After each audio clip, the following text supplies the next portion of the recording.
Penemuan berangkas yang berisi narkoba di Universitas Negeri Makassar kemudian membuat polisi mengamankan 6 orang pelaku. Direktorat Reserse Narkoba Polda Sulawesi Selatan berkoordinasi dengan Dirjen Permasyarakatan melalui Kepala Divisi Permasyarakatan Sulawesi Selatan akan memeriksa 2 orang narapidana yang diduga menjadi dalang di balik berangkas narkoba di dalam kampus UNM Makassar ini. Dan dari hasil interogasi, pengedar berinisial SAH yang diamankan bersama 5 pelaku lainnya mengaku mendapatkan 7 saset berisi 4,7 gram sabu, 6 butir ekstasi, dan juga biji ganja seberat 3,1 gram dari SN yang berada di Rutan Jeneponto. Sementara pelaku SAH juga diperintah oleh napi berinisial TR yang berada di lapas Jeneponto untuk mengirim paket sabu seberat 50 gram ke Ternate melalui ekspedisi. Namun gagal karena disita oleh petugas Afsek Kargo Bandara. Barang haram tersebut sebelumnya disimpan di dalam berangkas di Sekretariat Organisasi Internal Mahasiswa UNM dan di rumah pelaku RR di Jalan Muhammad Tamrin, Makassar.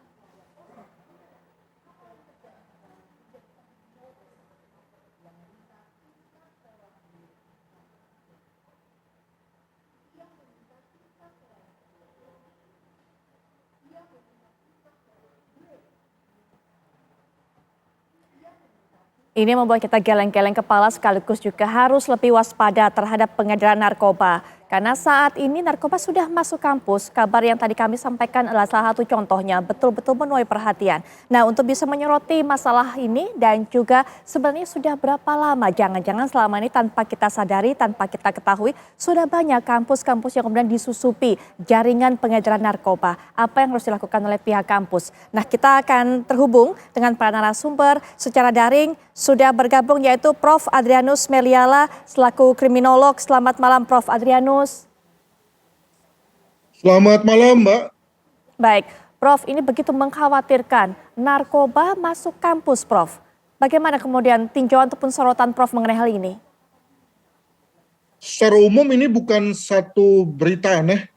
Mengapa? Karena di kampus ada mahasiswa atau orang berusia muda dalam jumlah besar dan berasal dari boleh dibilang kelas menengah yang memiliki daya beli cukup untuk mengkonsumsi narkoba. Ya, jadi sudah anak muda yang memang konon ya secara kecenderungan suka mengkonsumsi narkoba, jumlahnya besar, daya belinya pun juga kemudian lalu baik ya.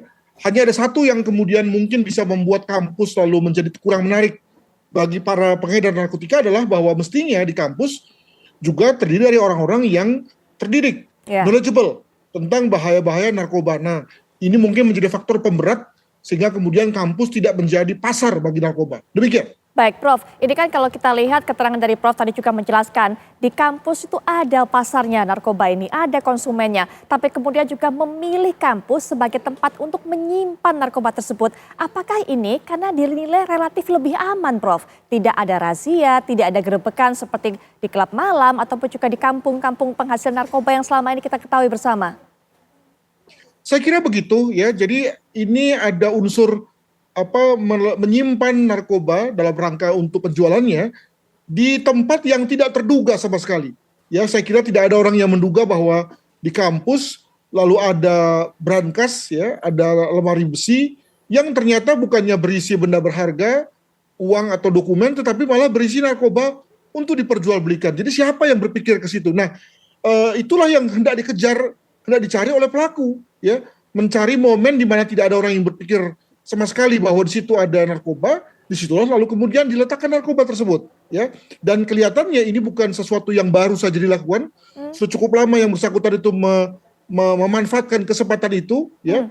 Baru kemudian pada hari-hari ini ketahuan. Demikian. Kalau Prof tadi mengatakan nggak aneh narkoba masuk kampus, bahkan tadi juga kalau dari kasus ini bukan kali ini pertama atau bukan baru-baru saja hal ini terjadi di Universitas Negeri Makassar begitu. Bagaimana pelaku ini kemudian menyembunyikan sabu-sabu tersebut di berangkas. Memangnya sudah berapa lama atau sudah berapa sering jaringan-jaringan gini Prof bisa masuk kampus, begitu leluasanya mereka?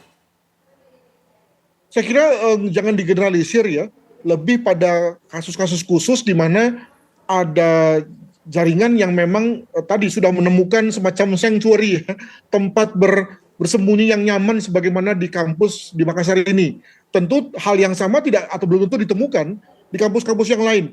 Mungkin jaringan tersebut itu mencoba untuk tadi ya punya sanctuary, punya markas yang nyaman begitu ya, tapi mungkin nggak bisa.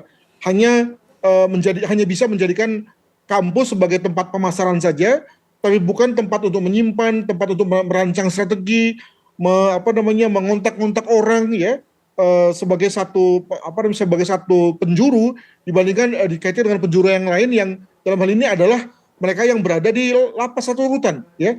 Jadi tentu ini nggak bisa dipukul rata bahwa terjadi pada semua kampus di Indonesia. Nah, kalau kita fokus kepada apa yang terjadi di Makassar, saya kira itu tentu juga satu kasus khusus ya. Ada kemungkinan misalnya mereka atau yang menjadi mahasiswa di situ lalu kemudian punya teman, punya saudara, lalu mengatakan bahwa di situ aman tuh, gitu ya. Nah, barulah kemudian mereka membuat lokasi tersebut sebagai tempat aman mereka. Tapi mungkin karena ya, satu orang, dua orang ketangkap, atau kemudian membuka mulut, atau kemudian salah ambil dalam rangka mengambil narkoba yang tersisa, maksud saya diketahui oleh polisi, maka kemudian seluruh persembunyian tadi kemudian ketahuan, begitu. Berarti memang para pelaku pengedar narkoba ini melakukan manuver-manuver yang luar biasa ya Prof. Karena selain mendatangkan andai kata berbagai macam narkoba jenis baru, tapi juga berupaya untuk terus menemukan tempat dari satu tempat ke tempat yang lain yang relatif aman sehingga kemudian ia ataupun juga mereka tidak terdeteksi oleh pihak polisian. Saya kira begitu ya, tentu belum ditemukan di Indonesia ya, tetapi kalau misalnya di luar, misalnya kita temukan narkoba di dalam peti mayat ya, peti jenazah, narkoba di dalam tempat seluncur ski ya, narkoba di dalam kue, apalagi ketika kita bicara mengenai barang-barang yang dimasukkan ke lapas ya dalam rangka untuk diberikan kepada napi misalnya, maka ada saja cara mereka untuk kemudian memasukkan narkoba tersebut ya, masukkan ke dalam kue kah, ke dalam sayur kah, ke dalam sepatu kah, macam-macam gitu ya, sebagai satu cara untuk mengibuli atau mengakali petugas. Baik. Nah, kita tentu tidak tahu berapa banyak atau berapa persen yang kemudian berhasil atau yang gagal, tapi memang ini membuat kita alert ya atau waspada bahwa jangan-jangan memang kampus-kampus harus waspada, demikian juga pihak-pihak lain yang tadi ya berada pada posisi kayaknya nggak mungkin nih gitu ya, itu juga lalu terpaksa harus berpikir mungkinkah di sini gitu ya, sehingga kemudian lalu kita waspada dan tidak kemudian dijadikan tempat kita sebagai tempat untuk sarang narkoba atau tempat menyimpan narkoba yang mana lalu membuat citra kampus atau citra tempat-tempat lain itu menjadi tercemar. Demikian. Terakhir dari Prof Adrianus, mungkin apa yang harus dilakukan oleh kampus-kampus ini agar tidak kebobolan, Prof? Jadi saya kira kalau kita memakai istilah razia ya, saya kira ada bagusnya nih kampus-kampus yang memang sudah ditengarai sebagai tempat aktivitas narkoba, dalam arti bahwa ada pengedar di situ, ada konsumen di situ, dan juga diperkirakan ada sanctuary di situ untuk kemudian melakukan semacam razia ya. Tentu dalam hal ini razia di sini harus hati-hati.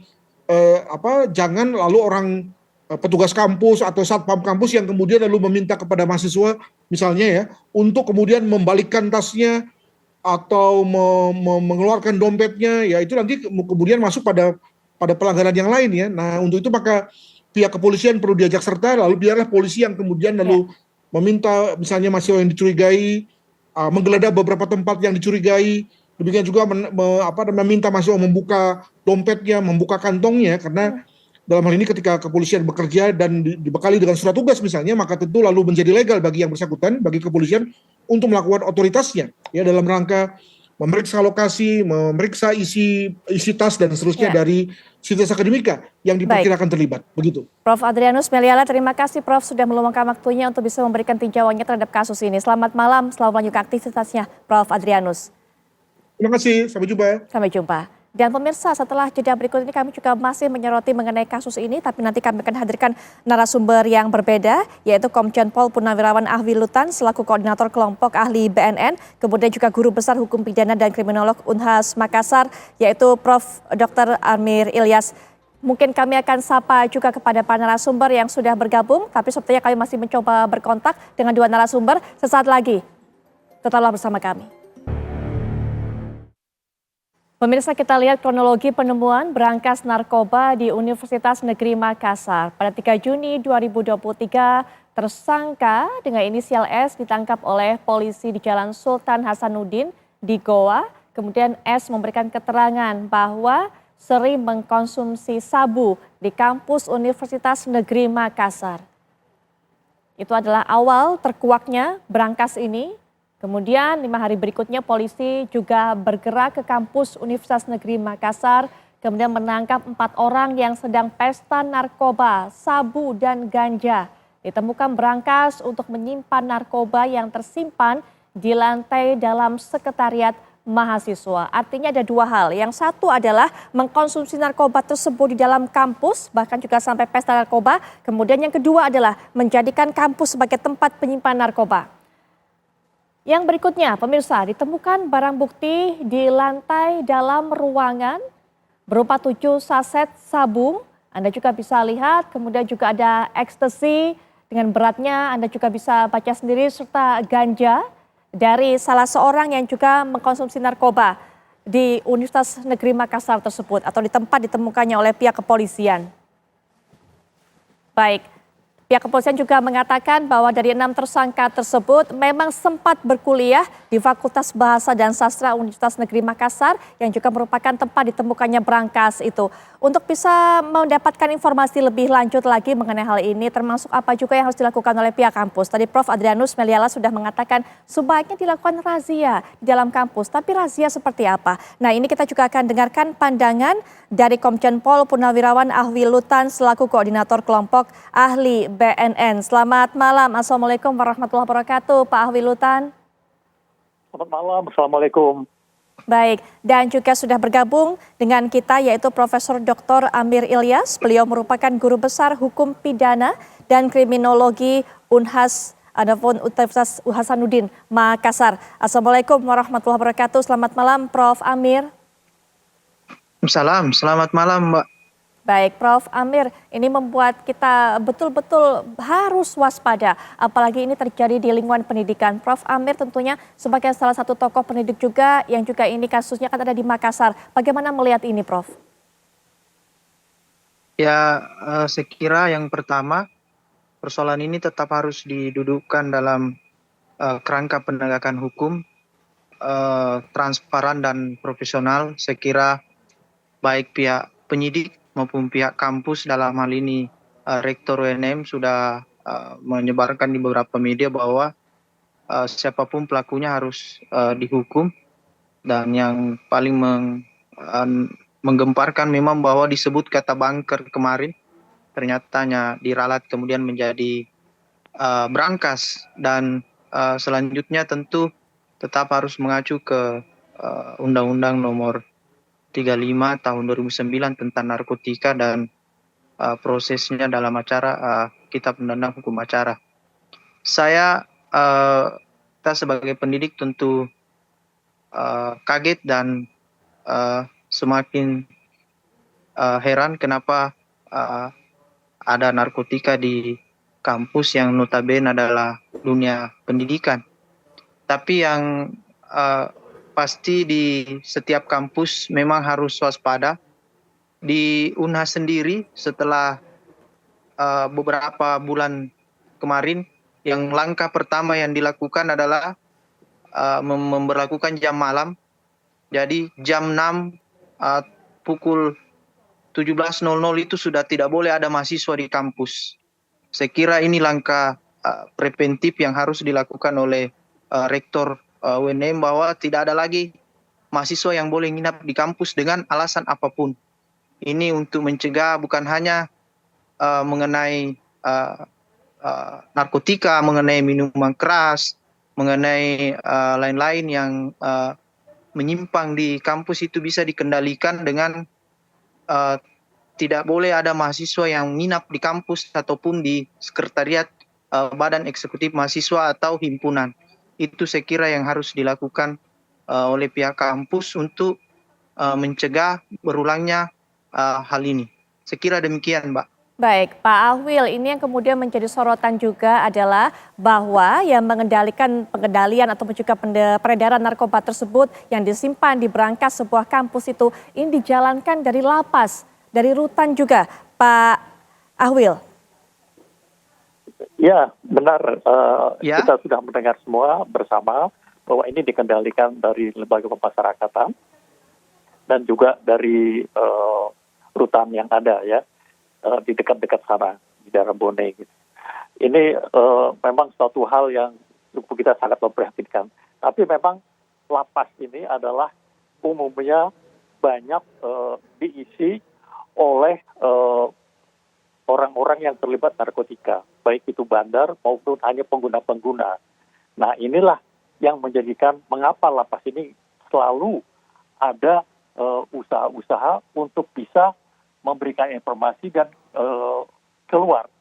Mungkin yang terpenting di sini adalah penggunaan jaringan-jaringan HP yang ada.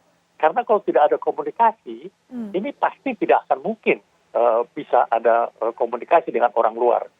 Dan ini juga terjadi waktu itu di lapas yang paling ketat, yaitu di Nusa Kambangan. Ini mereka ternyata bisa berhubungan sampai ke luar negeri, sampai ke Chile, ke Peru, dan lain-lain. Padahal HP semua sudah disita. Nah, pada saat itu rupanya ya penyidik juga cukup jeli, rupanya mereka memasang satelit di dalam lapas. Nah, hal-hal ini yang berhubungan dengan lapas. Tapi tadi apa yang disampaikan oleh Profesor itu betul, bahwa sebetulnya kuncinya adalah ada di pemakai-pemakai ini. Pemakai-pemakai ini adalah umumnya tadi anak-anak muda yang waktu ketangkep semua lagi sedang menggunakan narkotika di dalam kampus. Yeah. Jadi ini saya rasa memang harus kita bisa mencegah. Salah satu yaitu tadi yang disampaikan adalah berlaku jam malam di sana. Jadi ruangan-ruangan misalnya senat mahasiswa atau segala macam tidak ada kegiatan di dalam kampus setelah semua kuliah selesai itu semua harus dikunci. Ini adalah banyak dari universitas memberikan kesempatan kepada senat mahasiswa, himpunan mahasiswa untuk memakai ruangan-ruangan ini sampai tengah malam. Kadang-kadang ada yang tidur di sana. Betul. Ya mengapa saya tahu? Saya juga kebetulan adalah dosen di beberapa universitas di Jakarta. Jadi saya juga selalu mengingatkan kepada semua rektor, dekan, dan lain-lain. Ini kita harus tegakkan. Di samping juga pengamanan lain, misalnya CCTV, lampu, dan yang paling penting lagi saya ingin memberikan contoh, yaitu di Universitas Bhayangkara Jakarta. Ini Universitas Bhayangkara Jakarta ini kita mempunyai Satgas Anti Narkotika yang tergabung dalam Granat. Jadi di sana ada pengurus khusus mengenai narkotika. Semua mahasiswa yang masuk harus tes urin. Baik. Dan itu rutin per tahun waktu di semester berikutnya dilakukan tes urin juga. Nah, terus kemudian ya itu tadi bahwa himpunan, senat dan lain-lain tidak boleh lewat dari jam yang sudah ditentukan. Kalau kuliah sudah usai, semua harus keluar dari kampus. Iya, Pak Hanya Ahwil. ada satpam yang menjaga. Baik, Pak Ahwil, dari pengalaman Pak Ahwil selama ini, apakah kemudian menyimpan narkoba di dalam kampus ini merupakan cara baru yang dilakukan oleh mereka, para pengedar, untuk mencari tempat seaman-amannya bagi pengedaran mereka? Ini memang adalah namanya modus narkotika itu selalu mencari tempat yang aman. Dan kira-kira 5 tahun yang lalu juga pernah ada universitas di Jakarta yang digerebek oleh Badan Narkotika Nasional, juga sama tempat penyimpanan. Jadi hal ini saya rasa dia akan berulang kembali. Mereka mungkin melihat yang lama aman-aman. Nah, memang karena namanya tempat mahasiswa itu tadi ada himpunan, ada senat dan yang lain-lain yang kadang-kadang mahasiswanya diberikan kelonggaran oleh pimpinan universitas untuk melakukan kegiatan-kegiatan non-kurikuler setelah lewat jam yang ditentukan. Kadang-kadang ada yang tidur di sana juga. Nah, ini yang tidak boleh terjadi. Karena hal inilah yang akhirnya menjadikan satu niat dan kesempatan bertemu. Jadi sehingga nggak ada yang kontrol. Mungkin juga tidak ada pengamanan lain. Apakah ada CCTV di sana? bagaimana sistem penerangan di sana, bagaimana sistem penguncian ruangan yang sudah tidak dipakai, apakah ada satpam yang berkeliling. Kalau saya menyarankan di tiap universitas ini dibentuk satu satgas anti narkotika, sehingga semua orang-orang yang bisa duduk di sana adalah orang-orang yang terpilih dan biasanya dipilih oleh dekan dan rektor. Baik. Nah, ini untuk itu mereka bisa bekerja sama dengan tenaga-tenaga security di universitas. Baik. Pak Awil, terima kasih untuk masukannya. Masukannya ini juga kita sampaikan kepada Prof. Amir yang saat ini juga bergabung dalam perbincangan ini karena juga merupakan salah satu tenaga pendidik di Universitas Hasanuddin Makassar. Bagaimana Prof. Amir, apakah kemudian ada langkah selanjutnya dari Unhas untuk menyikapi hal ini selain kemudian memperlakukan jam malam? Apakah ada rencana untuk membentuk satgas seperti dikatakan oleh Pak Adwil tadi atau mungkin akan dilaksanakan razia secara berkala atau bagaimana upaya ke depannya? Ya, terima kasih Mbak dan samanya Pak Alwi, saya kira bagus. 3 bulan yang lalu Pak Rektor mengangkat saya sebagai Ketua Satgas Pengamanan dan Lingkungan Kampus, Ketertiban Kampus, termasuk di dalamnya adalah narkotika. Jadi hampir tiap malam dengan security, kami memperbaiki CCTV di kampus, tempat-tempat yang gelap itu diterangi untuk mencegah orang bisa membawa minuman keras atau orang yang muda-mudi yang ingin pacaran, itu semua kita jaga di kampus. Dan Pak Rektor juga tegas bahwa semua yang terlibat masalah menyimpan narkotika itu akan diberikan sanksi drop out. Dan langkah ini sampai sekarang masih berlangsung. Saya kira jam 8, jam 9 malam itu security akan mengelilingi BEM sekretariat untuk supaya tidak ada yang menginap. Tidak ada yang dengan secara persuasif supaya mereka sadar bahwa jam begini tidak boleh lagi ada mahasiswa di kampus. Dan sampai sekarang pemberlakuan jam malam itu masih berlangsung, memang untuk menghindari hal-hal seperti ini. Karena menurut kami yang kami amati bahwa khusus untuk di Makassar ada semacam teori, kalau dalam ilmu hukum atau kriminologi dikenal dengan teori anomi, bahwa jiwa mereka masih muda, kalau tidak dilihat dia akan memperlihatkan perilaku menyimpang. Seperti misalnya kalau sudah begadang, mungkin awalnya hanya ingin mencoba, kemudian datang temannya, akhirnya terpengaruh. Itu yang kita hindari, karena jam malam buat mereka kalau waktu siang, saya yakin mereka tidak ada kesempatan untuk berinteraksi, untuk bercerita, untuk berdiskusi hal-hal yang negatif. Kalau diberikan kesempatan untuk mereka di BEM untuk nginap, mereka akan bisa lebih leluasa. Dan yang terpenting saya yakin juga pasti melibatkan orang lain. Ya, Prof. Amir. Melibatkan orang lain inilah yang kalau malam itu lebih mudah dia masuk. Makanya itu yang kami hindari, apalagi ini kasus di lapas, tentu menjadi pertanyaan juga dan menjadi hal yang catatan kita Amir. bahwa Baik Prof. Amir, apa yang dilakukan oleh Prof. Amir ini kita juga harapkan dilakukan oleh seluruh kampus-kampus yang bukan hanya ada di Makassar tapi juga di berbagai kota lainnya supaya dilakukan ada terobosan untuk bisa mencegah masuknya narkoba ke dunia pendidikan, ke kampus-kampus. Terima kasih Prof. Amir. Pak Hawilutan juga terima kasih. Kami juga sebelumnya sempat mengundang perwakilan dari Universitas Negeri Makassar, tapi memang hingga dialog ini berlangsung, bahkan juga dialog ini usai, belum ada perwakilan dari UNM yang berkenan untuk bisa bergabung berbincang bersama kami di sini. Sekali lagi terima kasih, selamat malam Pak narasumber. Wassalamualaikum warahmatullahi wabarakatuh.